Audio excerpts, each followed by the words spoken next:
Hello, everybody, and thank you so much for joining me for another episode of my show, Interviews with Entrepreneurs in South Africa. And today I'm very, very excited to introduce you to Yvonne Watson, who has a fabulous craft business. Yvonne, please will you tell us a little bit more about who you are and what you do? Right. Well, thank you for this opportunity, Melanie. I've been watching some of the interviews and they're really, really very interesting, giving me some ideas as well as to what to do with my business. Oh, that's great feedback. Thank you. Yes. I've been doing arts and crafts my whole life, actually. I was quite a sickly child, so I was at home quite a bit. And my mom always forgot that I was at home because I was busy doing something.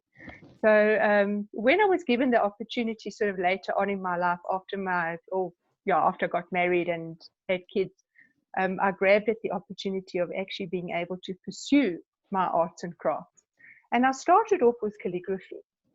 That's now probably about 30 years ago.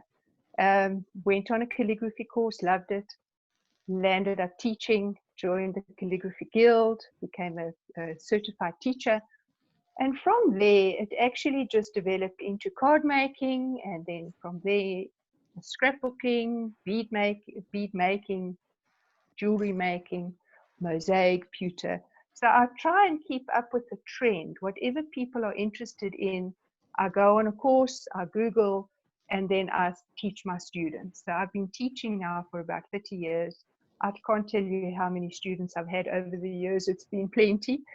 Some have stayed with me for about 20 years. Others come and go for just one technique. So it's all very flexible. In my classes, what I do is I teach you what you want to know on the day that you are there. So it's not like I have a set class. So somebody might be doing calligraphy, another person might be doing art, another one would be doing card making techniques or whatever it is that they want to learn. I've also linked up now recently with a psychologist as an art therapist. Not that I'm trained as an art therapist, but quite a few of my students have gone to the psychologist and said what benefits they got from coming to my classes, being so flexible and so easygoing. So she's now sent quite a few of her patients to me for therapy. So I don't always know, obviously, what their problem is, but as we get to talk and in the class, I find that the students actually talk amongst themselves, and then that's part of their therapy anyway. So the business has kind of grown into something that I never actually expected. I just thought I'd be an arts and crafts teacher, full stop. You know, that's that. But yes. Now it's actually grown into something more than that. That's such an amazing story that it's become a therapeutic process. Yes, so I've just recently done an art therapy course via Google, but I found that it wasn't quite what I do. They were doing more like meditation and drawing mandalas, and through coloring in, you doing your meditation and getting your therapy that way. And that's not the way I work. I get the student to choose the project they want to do, and then from there we through that project. And I think in that creative process, the therapy is coming from that. So it's not that I'm actually doing any psychology on them at all. You know? So I was a bit disappointed in that particular course that I did. So I'll be looking out for some others just to get some other hints and tips and ideas from there, you know, as to how to approach people who are sometimes in very difficult situations. I think perhaps, if I'm hearing correctly, the challenge with the course that you did was that they had one solution that they're trying to offer to everybody, whereas you're giving a really customized and really personal experience to your students. And I think maybe that's more valuable to them. Well, I hope so. They keep coming back, so that's always a good thing. I'm sure.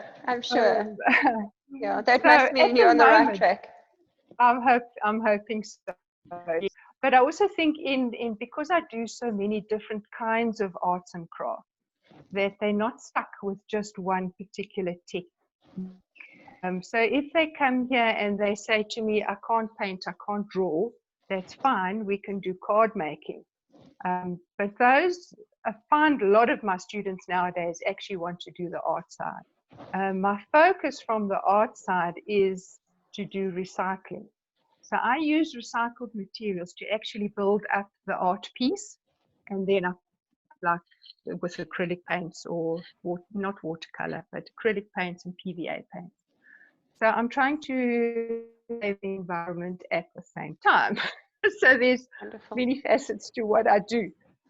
So I would use things like egg boxes, for instance, to build up the tree bark.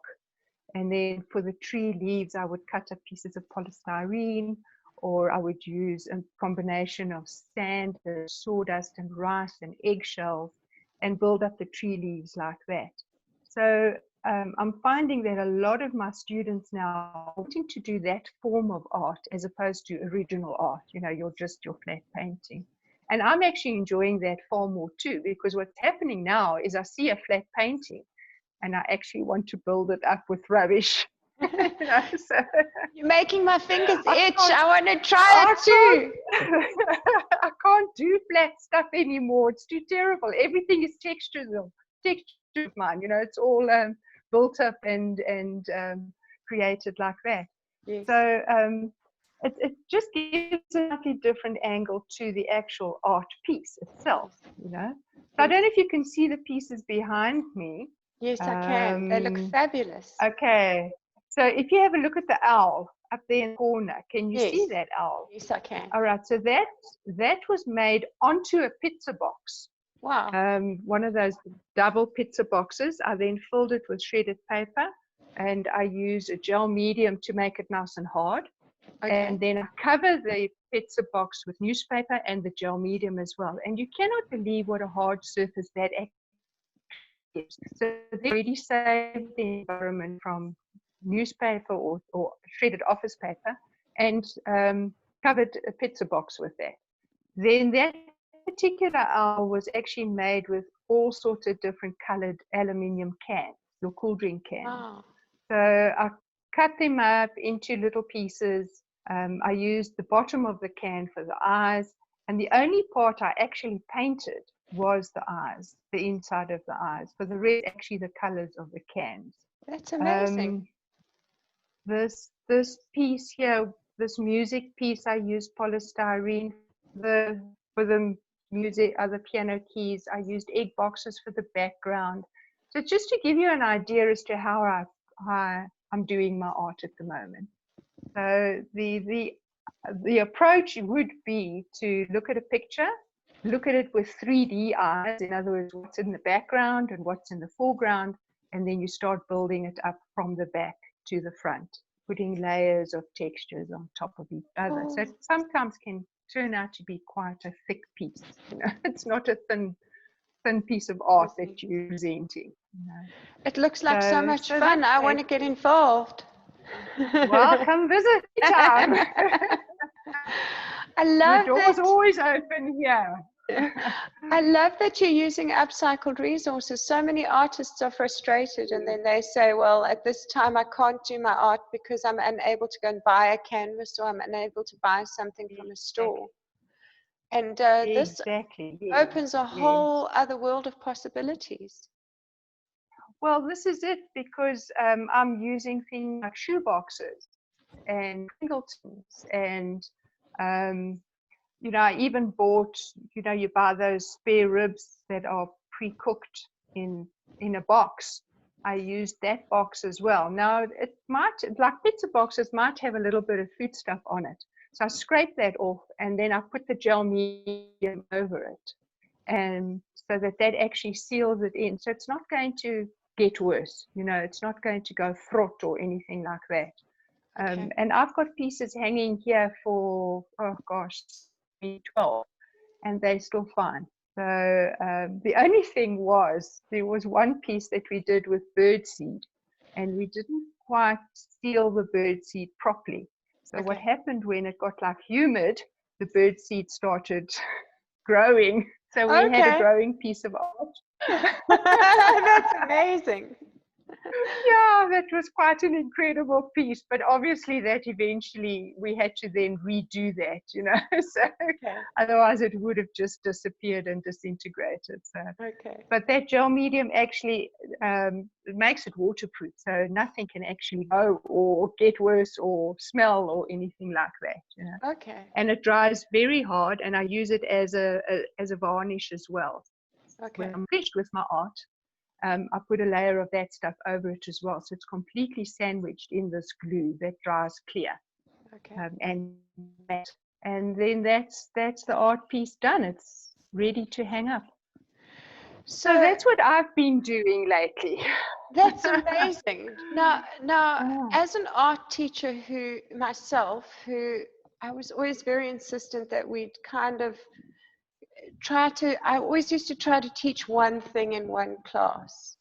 How do you cope with teaching different students different things during one activity? Because that's hectic. You've got to have so much stuff available for them. And you've almost got to Yes, have the well, ability to change gears in your head. yes. Well, that's the thing. I'm enough to be able to do that because I've always taught like that. Even when I was teaching calligraphy, work different paces. So one is working much quicker than the other, and you can't hold that person back. It's not fair. So I was very early on in my teaching career, I was actually then just straight on the person on what they're doing at the time. I don't know if you can learn a skill like that, or whether I'm just fortunate in able to put different hats on at the same time. So basically what it would mean is if I'm sitting in my class, or I don't sit, I walk constantly around the table when I've got a class on, then I just is doing at the time and work on their project. And then when I get to the next person, I look at their project and work with them on their project. But I do find that the students help each other as well, which is actually quite nice. Okay. So you know, if I'm on the other end of the table and the student maybe is stuck with a color, then sometimes their neighbor would say, why don't you try pink or shade of green, you know? So they're helping each other, and then I just go and confirm, yes, maybe you should use some green there or whatever. So they actually become teachers themselves, which I find quite exciting. That's wonderful. Because it's on that project. Huh? And do you teach small groups, or do you ever work with bigger groups? Yes. I have worked with bigger groups. I've worked up to 50 students at a time, but then I do one project. I do one project, then they all do the same thing at the same time. But generally my classes are small. I don't take more than 8 students at a time. I don't have this number 2, the way I teach, I couldn't handle more than that, you know.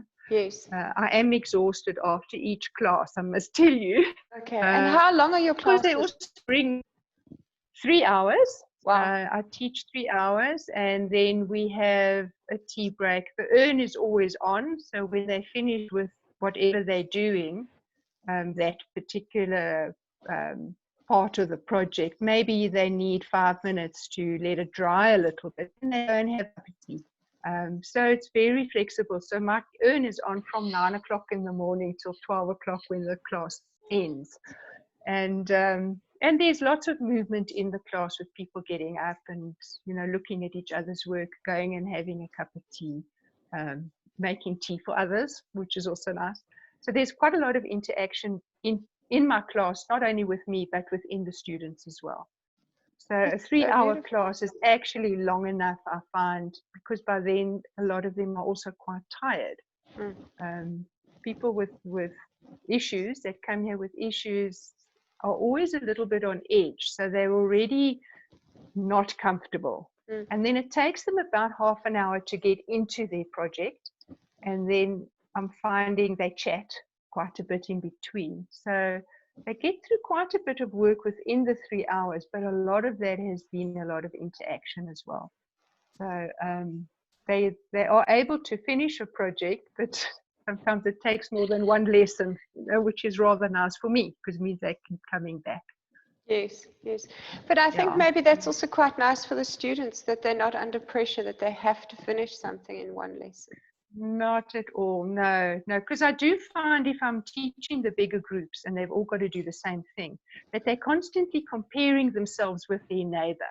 And, oh, you know, you work so much quicker than I do, and your colors are better, and you cut better, and all those kind of little competitions they give themselves.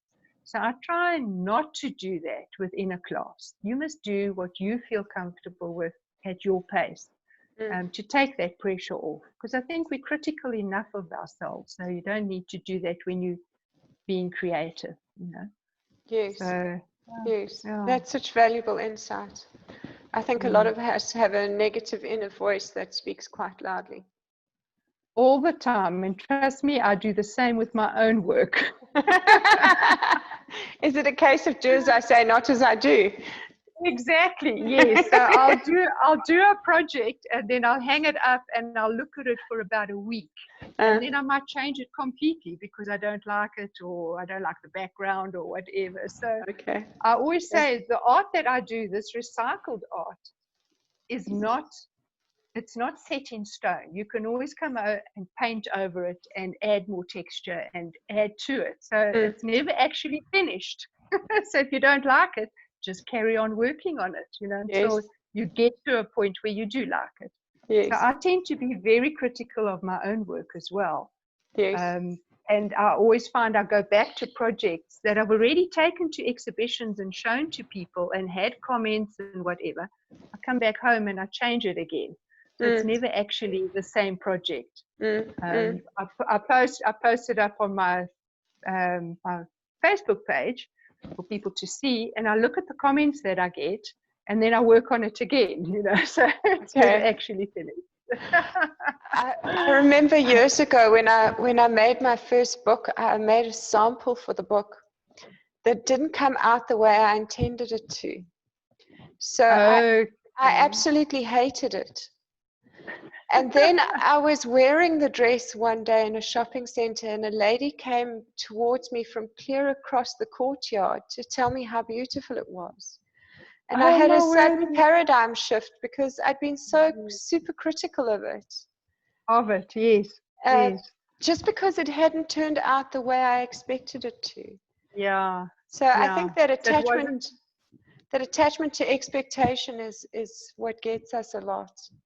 Yes, definitely, definitely. And I also find what helps is if you put it away for a while. So you do a piece of art now, or you do your piece of fabric now, you're not that happy with it. If you put it away for a while and you come back to it in, I don't know, a week, 2 weeks, 3 weeks, 6 months, you're looking at it with different eyes. Yes. And then you see things that you weren't seeing when you were busy with it. Yes. So I often say to my students as well, don't take your work home with you. Leave it here. Okay. I've got space where I store it, because then even in a week, you're looking at it with fresh eyes. You're seeing it differently. Okay. And that actually then inspires you just to carry on, you know. So I think with your dress, as you say, you saw it in your mind's eye one way. It didn't turn out that way, but the other person was looking at it with fresh eyes, you know, so they loved it. Yes. And that, I think, is it's good to get that kind of affirmation as well. So what is your favorite part about your job? The freedom to do what I want when I want to do it. I honestly don't think I could ever go and work for a boss again. Unemployable. I am totally unemployable, and I also do not like to be told what to do. Yes. I think that's a common story for most of us. That's from my personal art side. But from my teaching side, I love to see how the people develop within the class. Okay. Just as an example, I had a lady come here who immediately, as she walked in, says, I can't paint, I can't draw, so don't ask me to do art. I was like, no, that's fine. What would you like to do? No, she wants to do card making. I said, no, that's fine, you know, and I introduced her to various techniques of card making. But while she was here, she was watching the other students who were doing this recycled art, and it kind of tickled her interest a little bit. So she said she'd like to try. So I sent her off to go and look for a nice picture that she liked, that spoke to her. She came back and we worked on that project. It took her about 3 weeks to complete it. She could not believe what she had done. And that, just her saying that, was like, wow, I've done something to this woman. Yes. You must see the work that she's producing now. She's selling, she's an Indian lady, and the Indian community is really supporting her incredibly well. So she's making a little bit of money out of something that she never thought she could do. And that to me just gives so much satisfaction. Wow, It just, that's amazing. I love that. Yeah, I really love that part of it, you know, and just seeing them develop. That's amazing. Yeah, so that gives me the satisfaction just to carry on as well. Because, you know, you have difficult students as well who then makes you think, what am I doing this for? But then you have stories like that and you think, no, it is worth it. So what kind of student makes you go, oh dear, is this worth it? Well, I have students who come here who have done art before, but traditional art, fine art. And of course, I don't promote my fine art anymore. It's all this recycled art. And then they're quite critical of myself, but also of them, what they're doing. Okay. And I have other students who are critical of each other in class, and that I don't like. Okay. You know, we're here to build each other up. So those kind of students I find very difficult to deal with. Okay. And I have to be careful what I say, because I like to talk and I like to give my opinion. So I have to be careful what I say. But I have on 1 or 2 occasions had to pull them into the kitchen and say, you know, that's not how we work here. Okay. Not the way to do things. Okay, Rather, if you're not going to say anything positive, then rather don't say anything at all. It's for me to correct your neighbor, not for you to do that, you know. So that has happened in the past, and I don't like to do that, you know. Yeah, I'm sure it must leave you feeling a little bit off by the end of the day, but it's nice to hear that you actually manage that kind of behavior, because it's not fair on the other students to be exposed, because that's almost, that's public bullying in a way. Yes.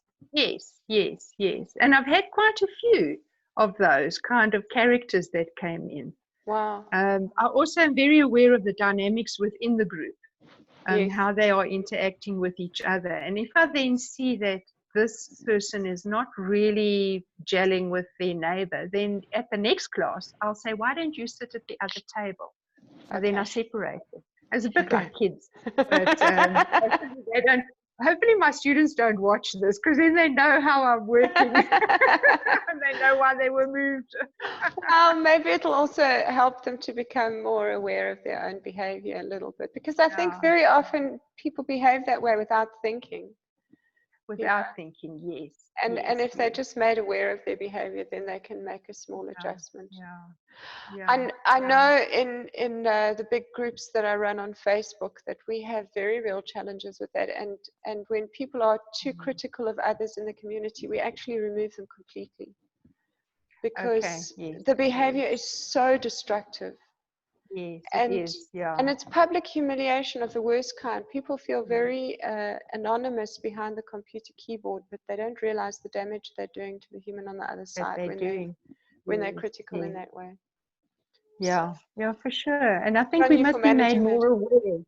Made more aware of how we are treating other people, whether it's friends, family, or people that you don't know. You know, you need to be aware of how you are with them. And especially in a classroom situation, I find, because they're quite close proximity to each other.